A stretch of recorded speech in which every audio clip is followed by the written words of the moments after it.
अनिर्वर्णा पदं वाक्यमित्यास्पदचतुष्टयम् यस्याः सूक्ष्मादिभेदे वाग्देवीं तामुपास्महे।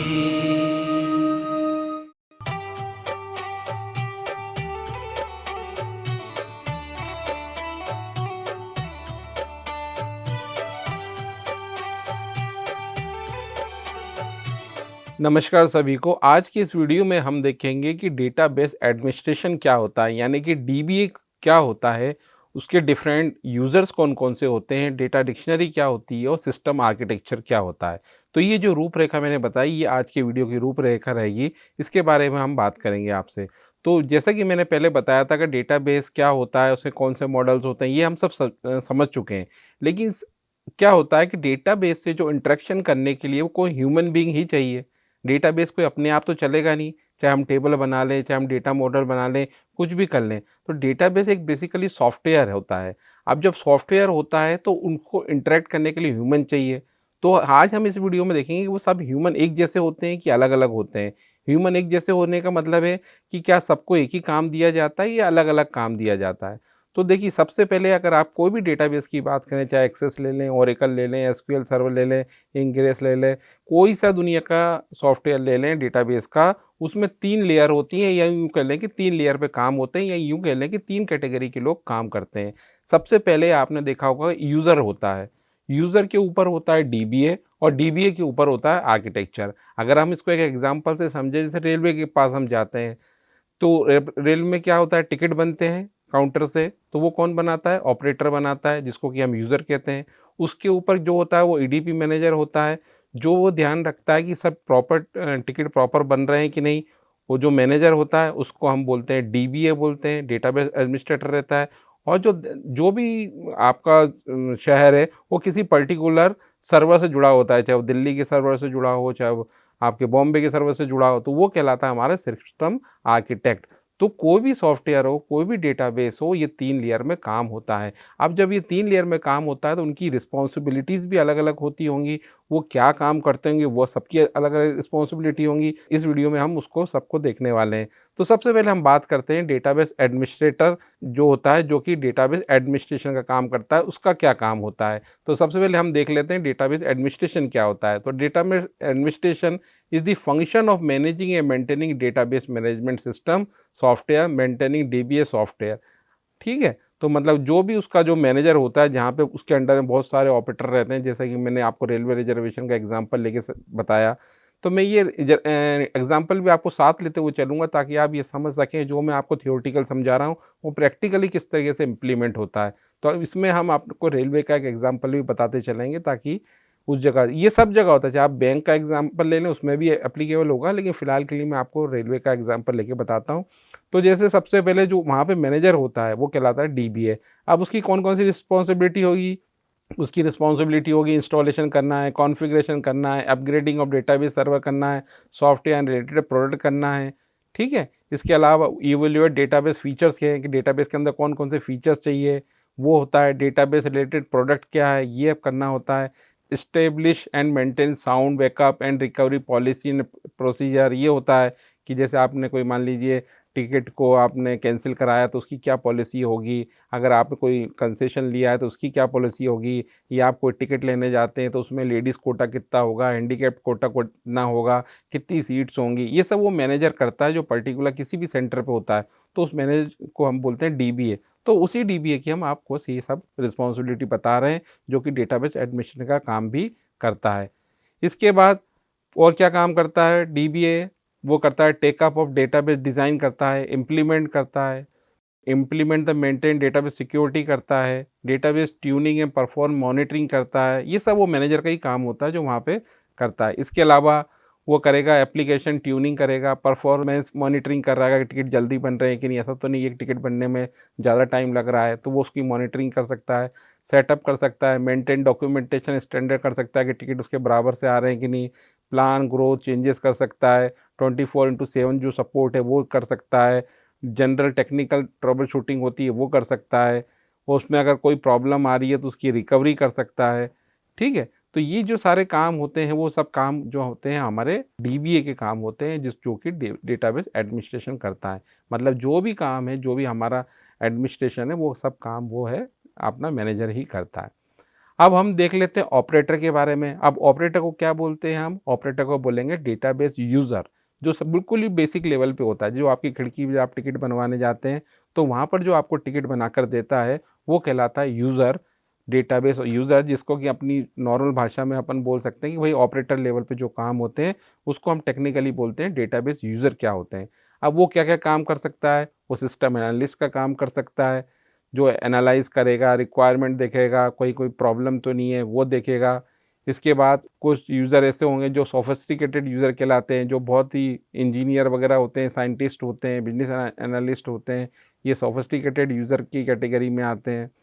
कुछ यूज़र ऐसे होते हैं जो बेसिक ऑपरेटर जो होते हैं वो बेसिक काम करते हैं, जिनको हम डेटाबेस डिज़ाइनर बोलते हैं। इसके अलावा कुछ एप्लीकेशन प्रोग्रामर होते हैं, इनको बस एक एप्लीकेशन दे दी जाती है और वो यूज़र उस लेवल पे काम करता है, ठीक है। और टाइप्स ऑफ डेटाबेस यूज़र में टेम्परेरी यूज़र्स भी आते हैं और उसके बाद स्पेशलिस्ट यूज़र भी आते हैं। कुछ ऐसे ऑपरेटर होते हैं जो स्पेशलिस्ट का काम करते हैं, जैसे कि आर्किटेक्ट बनाना, ऑटोकेड का काम करना, ये सब वो काम उसकी में कैटेगरी में आते हैं। तो ये हमने सब देखा कि भाई यूज़र कौन कौन से होते हैं। इसके अलावा कुछ जब हम एक टर्म और आता है जिसको कि हम बोलते हैं डेटा डिक्शनरी। डेटा डिक्शनरी को कैसे डिफाइन कर सकते हैं? Data dictionary can be defined as collection of information on all data elements or contents of database such as data types, text, description of the system. It makes it easier for user and analyst to use data as well as understand and have common knowledge about input output component of database and intermediate calculation.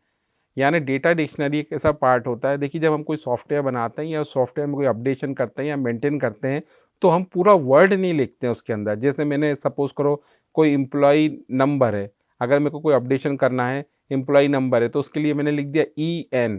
अब मैं पूरा जहाँ भी software होगा मैं वहाँ पर EN शब्द का उपयोग करूँगा, लेकिन क्योंकि वो बहुत बड़ा नाम है तो हर बार एम्प्लॉई नेम नहीं लिखूँगा, मैं EN कर दूँगा और लास्ट में जब मैं उसकी डिक्शनरी बना दूँगा तो मैं बता दूँगा जो भी यूज़ कर रहा है यूज़र कि भाई जहाँ पे भी EN आएगा वहाँ पर आप उसको एम्प्लॉई नेम पढ़ें। तो ये कहलाता है हमारा डेटा डिक्शनरी। मतलब कोई भी शब्द को हम एब्रीविएट कर देते हैं, छोटा कर देते हैं, उसको मल्टीपल जगह यूज़ करते हैं, ताकि क्योंकि नाम बहुत बड़ा होता है तो हर जगह इतने बड़े नाम को यूज़ नहीं कर सकते और वो कर लेते हैं।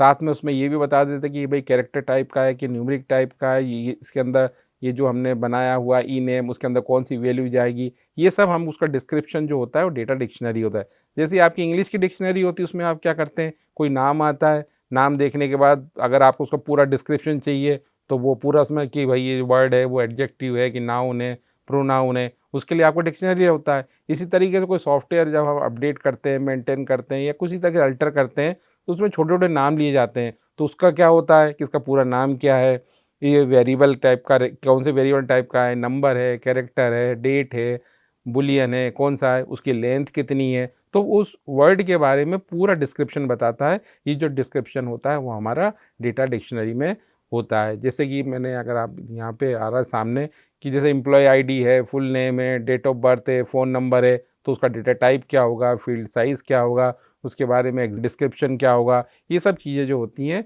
वो डेटा डिक्शनरी का पार्ट होता है। तो ये हमने डेटा डिक्शनरी भी समझ ली। तो अब मैंने जैसे बताया, पहले मैंने बताया था डीबीए क्या होता है, फिर मैंने बताया आपको यूज़र क्या होता है। अब अपन देख लेते हैं सिस्टम आर्किटेक्ट क्या होता है। तो अगर हम रेलवे का एग्जांपल लेके बात करें तो किसी भी सिटी में जो होता है वो बेसिकली यूज़र होते हैं और डीबीए होते हैं, बस यही दो होते हैं। जैसा कि आपने देखा होगा कि यूज़र जो ऑपरेटर जो होता है वो यूज़र लेवल पे काम करता है, जहाँ वो खिड़की पे आपको टिकट बना के देता है विंडो से, और एक मैनेजर होता है जो पूरा आपका मेंटेन करता है कि आज कितना पैसा आया, कितना पैसा नहीं आया, कोई किसका पैसा वापस आ गया, किसके पैसे कटे, वो आपका मैनेजर कहलाता है, जिसको कि अपन डेटाबेस में डेटाबेस एडमिनिस्ट्रेटर बोलते हैं, जो कि डेटाबेस एडमिनिस्ट्रेशन का काम करता है। इसी तरीके से जो सबसे ऊपर की लेयर होती है इन दो के अलावा, वो कहलाती है आर्किटेक्ट लेवल। आर्किटेक्ट लेवल का मतलब होता है कि is the conceptual model that define the structure, behaviour and more views of the system and architecture description of a formal description representation of system organise in a way that support reasoning about the structure और behaviour of the system.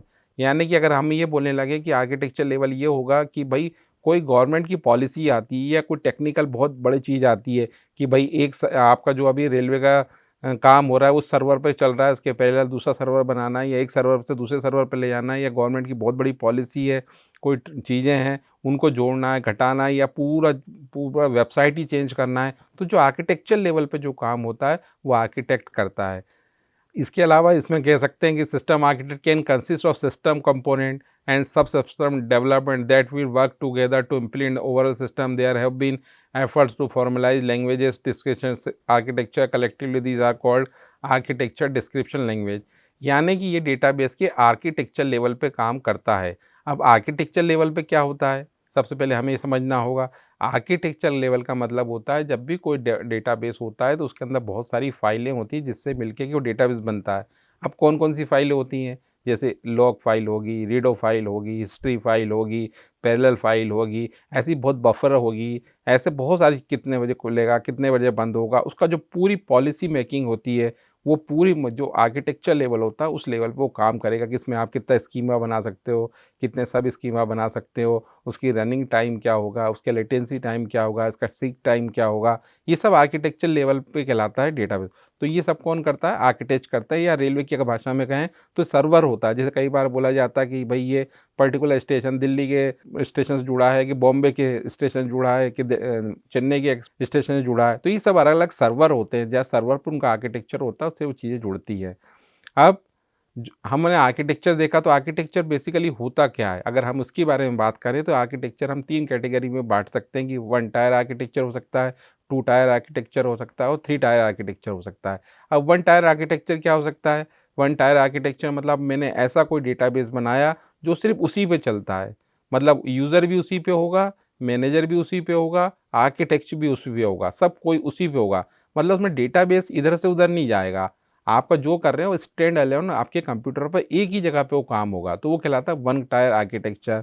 इसमें कह सकते हैं कि the DBMS is the only entity where the user directly sits on the DBMS and uses it. Any changes done here will directly to be done on the DBM itself. It does not provide handy tools for end user, database designer and programmer normally prefer to user single tier architecture. यानी जैसे मैंने 3 tier architecture बताया, इसमें 3 नहीं होंगे, मतलब वही आदमी आर्किटेक्चर भी होगा, वही आके कंप्यूटर पे काम करेगा, उसी को आर्किटेक्चर बोलेंगे। उसी आदमी को अगर काम करना है तो वो डीबीए उसी सिस्टम पे आके काम करेगा, और यूज़र को काम करना है तो वो भी उसी सिस्टम पे करेगा। ऐसा नहीं होगा कि अलग अलग। तो 1 टायर का मतलब सब एक ही जगह पर होगा, एक ही जगह चीज़ पे होगा, उसको कहते हैं हम 1 टायर।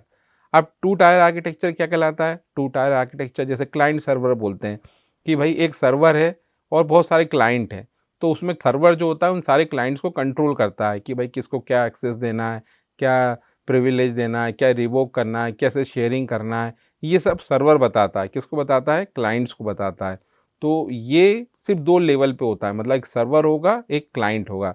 तो जितने भी हमारे ओरेकल के अंदर ये जितनी भी इंडस्ट्री है उनमें सब में यही सी टाइप की काम चलता है, जिसको हम बोलते हैं क्लाइंट सर्वर आर्किटेक्चर, यानी कि 2 टायर आर्किटेक्चर।